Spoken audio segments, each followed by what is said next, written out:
Tonight, for the first time, the basement boy tells his story.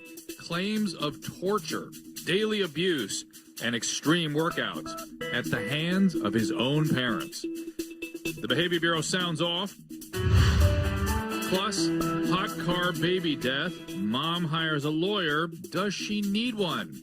Let's get started.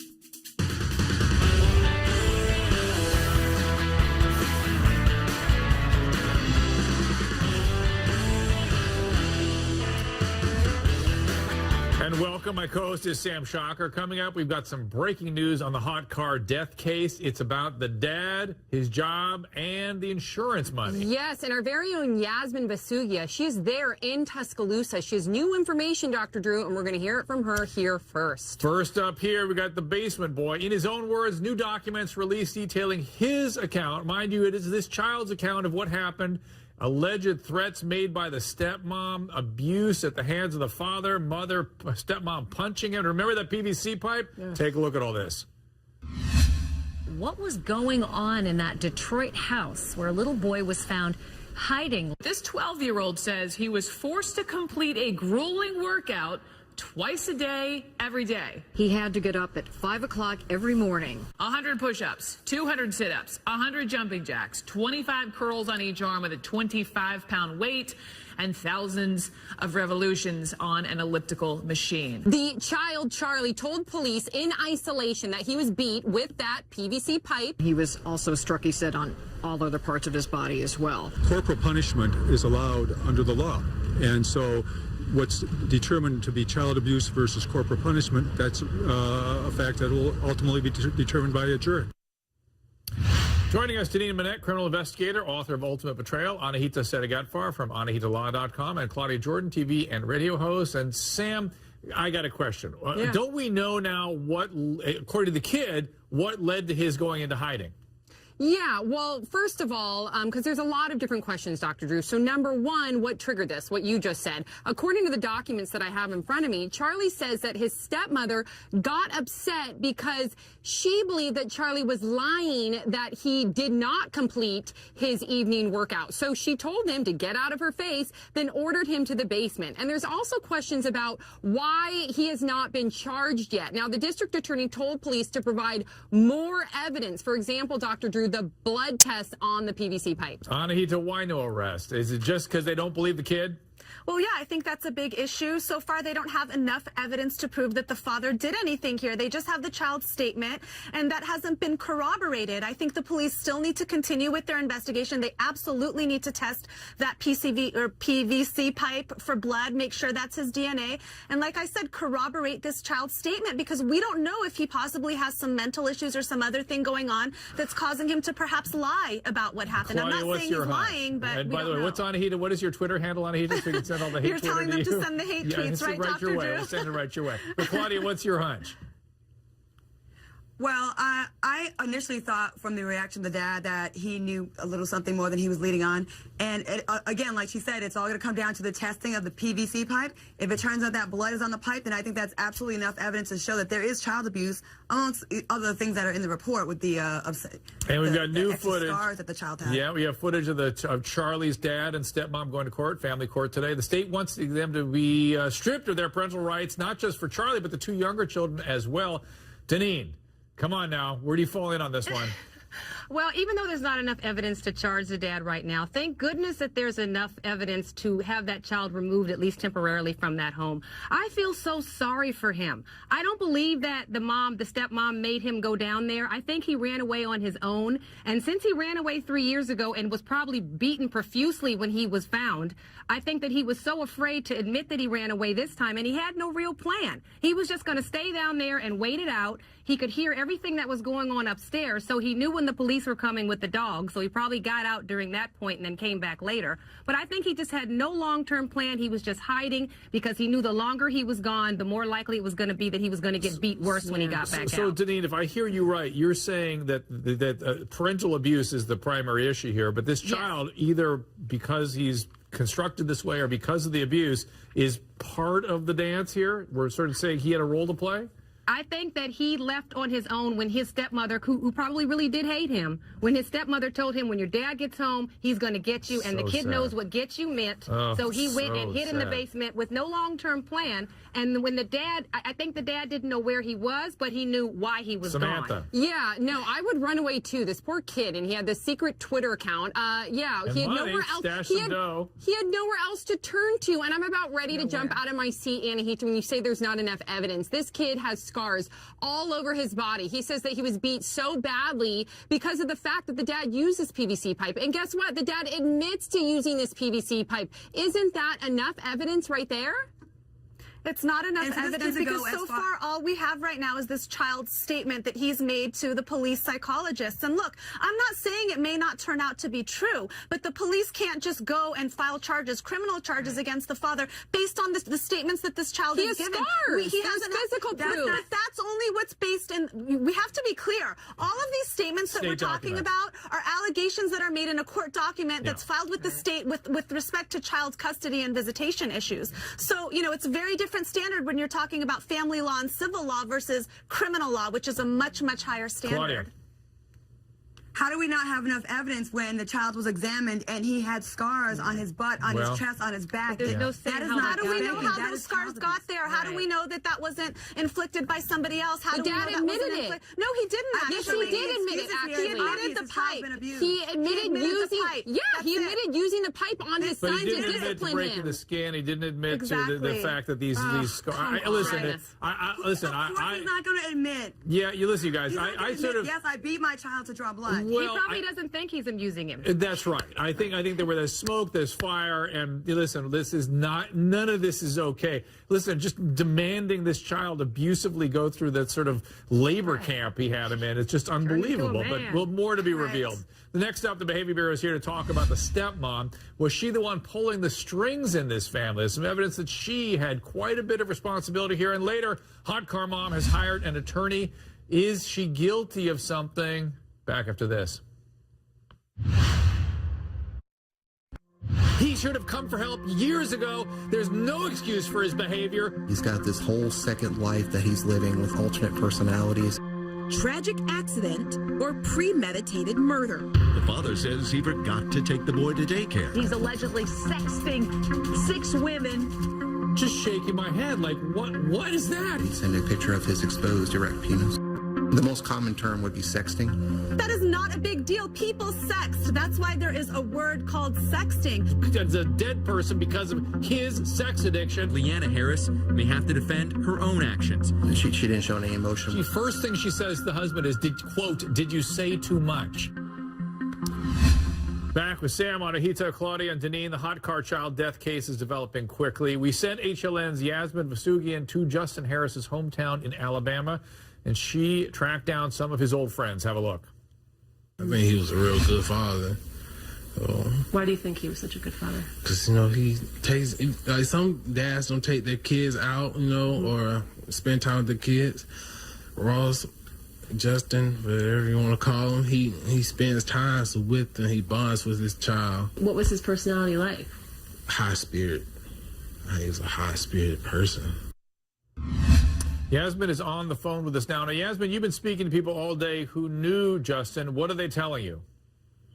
Yeah, actually, right now, Dr. Drew, I'm outside of the house where we believe Leanna is. We've been sitting out here for a little while now. There's 2 cars parked outside, one of which we believe is hers.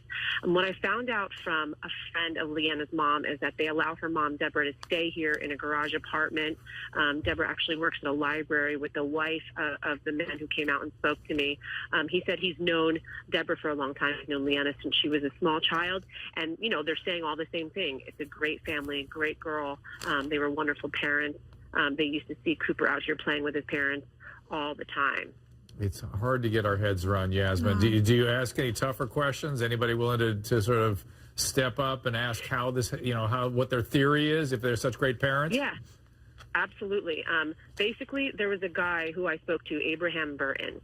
He lived next door to Justin Harris in the home that they lived in before they moved to Georgia. They had owned a home in outside of Tuscaloosa, in a suburb of Tuscaloosa, and they had barbecued with them a lot. And he said that he actually at times felt like he was being a bad father because Justin played with his kids more than he did. But what he said was, I'm a father and I'm not around my family. And I know how stressful it is to be a father and not be around your family and have to work all night to pay the bills and not have any time for yourself. And he said, maybe that's what happened with Justin. This guy left his hometown. He left where his parents are. He left where his support system is. He went to Georgia, to Atlanta to try and make it, and he just couldn't handle it. He actually at one point also insinuated, hey, maybe he was on something. I don't know where he was going with that, but this guy was basically saying, hey, when I'm at work, I've actually seen a lot of guys that are really drunk, and I don't know, maybe he was on something. That was his theory. Yasmin, of course, that nothing like that has been confirmed, well, but but what I'm getting from him. Well, Yasmin, thank you so much. Hold on, I want to talk to you some more, but we are awaiting the toxicology on Justin Harris, and I've said something like lorazepam or something of a sedating nature. I would not be at all surprised if we saw something that affects memory, affects cognition, affects concentration. And Anahita, although you said sexting is no big deal, you're sexting with a bunch of people, and by the way, we've learned something about you, there's no big deal of sex with underage people and 6 people or at the same time. No. It's hard to concentrate on what you're doing. Exactly. I'm not saying there's nothing wrong with it. I'm just saying that just because he was sexting with 6 different women does not mean that he's necessarily a murderer, Dr. Drew. And like I said yesterday or the day before yesterday on your show, I think that that fact actually helps the defense, because if the idea is this was an accident, that he could have plausibly forgotten that his son was in the car. I think it's a condemnation. That's not an excuse. It's a condemnation. Danine, you get where I'm going at here? Legally an excuse. Yeah, it's like, and Danine tweeted something the other night along these same lines. She, during our show, she's been gone for a couple weeks, here's what she tweeted. Quote, they were swingers and their kid was in the way. Now, Danine, I love her tweets so much. We all love them, but we're not hearing anything though from Yasmin on the ground there, talking to people that knew this couple, people that had barbecues with them, and not telling us that there was they had an alternative lifestyle. Nothing like that coming through. No, I've always thought that this was more of a marital issue than a parenting issue, but I'm now under the impression that at first I believed that maybe she was leaving him and this was desperation. Now I'm thinking that this kid was in the way and that he was cramping both of their lifestyles and that they hatched this plan together to get rid of this kid. And I don't know if the mom was the mastermind or if she was just as complacent, but I think she was absolutely in on this. And it's not so much what they did before the kid died that concerns me, it's how they reacted after he died. Right. If I step on my kid's toe, I'm just like, oh my God. Yes. People who accidentally do things to their children are on suicide watch when they're in jail. And they're not sitting around chewing gum or just, calling in to the funeral. Claudia, Their behavior is alarming. Claudia, do you agree? I mean, Danine, as usually, upsets me, but do you have anything of a similar nature to say, or are you a little more clement towards this couple?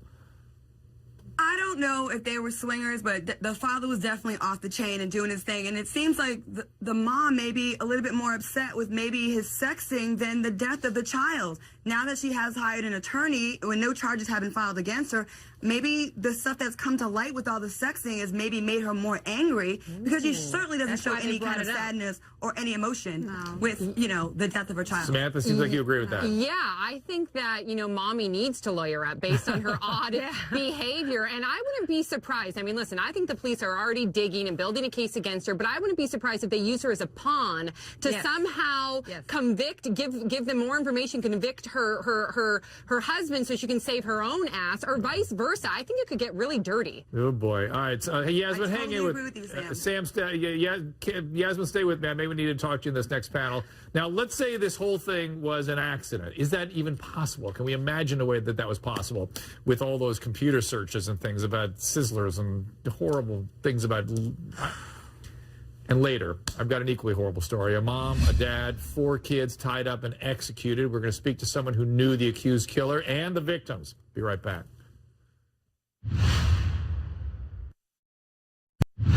Haskell shot 7 people, including children. Came to this residence, gathered up the children that were here, and awaited the arrival of the parents. 4 children and 2 adults were killed, but a 15-year-old girl survived. Police say she played dead until Haskell left, then called 911. She was able to provide us the name of the person who shot them, where he was going next, and while quickly responding to that location, we caught him coming up to that residence where other relatives of that family lived, and we assumed that he meant to shoot them as well. Back with Sam, Judy, Danine, and Anahita. We are learning more about the man accused of shooting 7 members of the same family, 2 parents, 4 of the 5 children deceased. Police tell us Ron Lee Haskell shot his ex-wife's relatives. I believe it's his nieces and nephews he killed, and his sister-in-law and her husband killed them, tied them up and killed them all execution style. And he was heading to the parents' house, the grandparents' house, when the police stopped him. Now, Anahita, come on now. This is one where we don't need a lot of evidence. The guy, and by the way, it was a 3-hour standoff with him with a gun in his head, talking about what he had done. Right. No, I agree with you, Dr. Drew. This one is it's not one I'm going to defend. And I actually can't wrap my head. Right. I can't. He's still entitled to a defense, but there's no doubt that he did this. And the fact that 4 of these victims were little kids, it's heartbreaking, Dr. Drew. And he tied them up, shot and killed them execution style. And we know he has a history of domestic violence. He has a criminal record. Was he just a ticking time bomb waiting to go off? I mean, he's getting a psych evaluation now, but I'm wondering why he wasn't subjected to one before. Well, you're right. History. Well, listen, lots of people engage in domestic violence that slip under the radar. Right. Judy and I see this all the time. But the one thing I heard in one of the reports that was sort of telling, I thought, was he was describing how the divorce with his wife went down. He was up in Utah. They had 4 children, and things didn't go well. And by his report, everything was fine. All of a sudden, this woman got up and left me. What's going on? Yeah, and right. Judy, that's when the narcissism is evident, is it not? That's when the narcissism is evident. That's also when you can see when somebody externalizes all of their problems, externalizes blame, puts it on other people, and conveniently has selective amnesia where they don't connect events that led up to the divorce. And so now he is free to then put everything on this other person and say that this person has to pay for all of his sufferings and bring us back to the narcissism. Danine, you get that? Do you agree with that? So it's not me, it's you all. You poisoned my wife. She was great one day and left the next.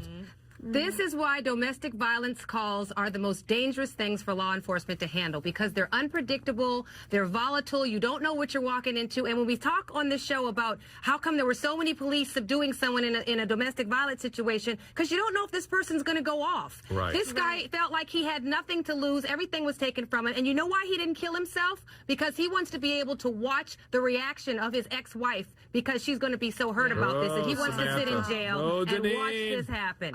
Welcome back, Danine. We missed you, Danine.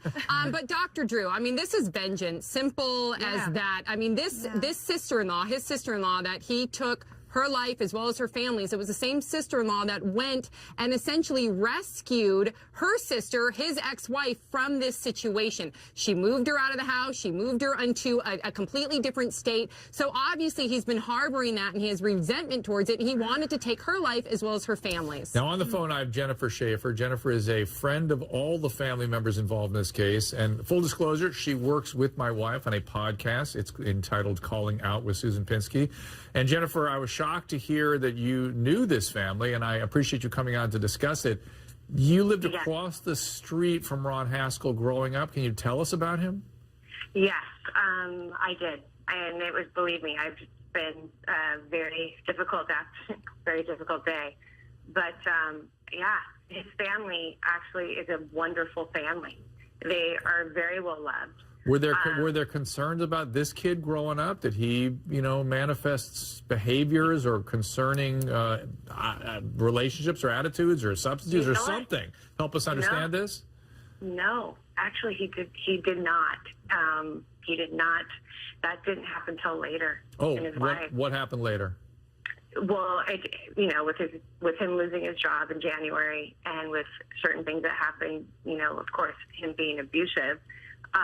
In his marriage, it wasn't something that was identified when he was younger. No, the family was, in fact, they helped so much other people. They were an incredible family. Judy? And so this is shocking, actually. Judy? Well, I'm just trying to think about this and thinking about how much it points to maybe some kind of a genetic issue here. Yeah. In the family was the one that was kind of keeping this kid together while he was under structure. And then once he was on his own, he kind of started to lose it a little bit. So if our caller's still with us, I just wanted to ask her some questions about that. When did you start to see the cracks? The unraveling. Yeah. The unraveling didn't happen until later. Like what age? He was the middle child, so during, I knew him when I was young, and he was a normal kid. So maybe they held it together. I'm sure they did, but it didn't. The unraveling didn't happen until his marriage. All right, Jennifer, stay with us. Panel, stay with us. I want to hear about this poor family as well. I'll be right back after this. It's a sad world that we live in, that people get so angry that they want to hurt someone. There was one victim, gunshot victim on the scene that was able to verbally tell us who actually did the shooting and possibly where that individual was going to. The shooter was headed to another house to kill more people, possibly relatives. Investigators believe the gunman may have been going through a divorce. It's just heartbreaking to know that when somebody's filled with so much anger that they take it out on little bitty kids. Back with Sam, Judy, Danine, Anahita. That witness was absolutely right. And let's remind ourselves, the 15-year-old that was able to identify this man had a gunshot wound to the head and was able to call the police and put them on the track to catching this guy before he killed more. He was on the way to the grandparents. I still have Jennifer Schaefer on the phone. Jennifer, really quickly, the family that's no longer with us, can you tell us about them? Yes. Katie and Stephen Stay are an incredible family. I mean, they tried so hard to shield Melanie, who was Ronnie's wife, ex-wife actually, from this event, and they did it. They would not tell him where she was, and so that's why they were all killed. Oh my God! Every single one of them. None of them. Cassidy. Thank God, Cassidy survived and was able to save the grandparents, Tom and Joy Stay. I mean, they were such an amazing family. Let's all say prayers for Cassidy. Thank you, Jennifer, who has been shot in the head, and hopefully, I believe she's hospitalized now. Hopefully, she will end up okay. Danine, you really shook your head during what Jennifer was saying. What are you thinking? Because this woman did everything she was supposed to do. She left the abusive relationship, she got a divorce, she got a restraining order, she moved across the country, and he still came after something to try and hurt her. And that's so frustrating. I could see this guy like flipping her off from the electric chair because he's just so mean and evil and vicious. And I mean, it's like, what do? It's just she did everything right, and she still has to suffer. Judy, I agree, Danine. Evil and vicious. Those are words I would use to describe a guy like this. Absolutely, and I guess if we want to get clinical, it's psychopathy. He's a psychopath. This absolutely points to a genetic link because he was very well contained, it sounds like, by his family members. And once he had a big stressor, that's when everything expressed. And it sounds like the stressor may have been either loss of his job or his marriage going down the tubes. So again, this is evil, Samantha. This is evil. You're getting the distinction between somebody who's sick and somebody who's evil. And we can put names on this. We can sort of call it certain things, but evil is the same, describing the same thing. Yeah, he's an absolute monster. But I'm concerned now about this 15-year-old victim. So what kind of treatment will she need, Judy? Listen, it's will really she have hard. A shot at a normal life? Yes. Yes, she does. Absolutely. People are tremendously resilient, but it depends how bad this head injury is more than anything else. Right. And but Anahita, losing all her family. Anahita, this guy's going to die. Tell me that's going to happen. I mean, I hope so, Dr. Drew. This is just so tragic, and my heart really is also with that 15-year-old girl that she was shot in the head. She watched her family members get murdered in front of her, yet she had the wherewithal to call 911 and save her grandparents. All right, let's all take a deep cleansing breath. This is a tragedy. We will follow how the recovery goes for this young 15-year-old. Please DVR us right now, that you can watch us anytime. The story, of course, the show that follows us is Forensic Files. Thank you, panel. Thank you, Jennifer. Forensic Files begins now.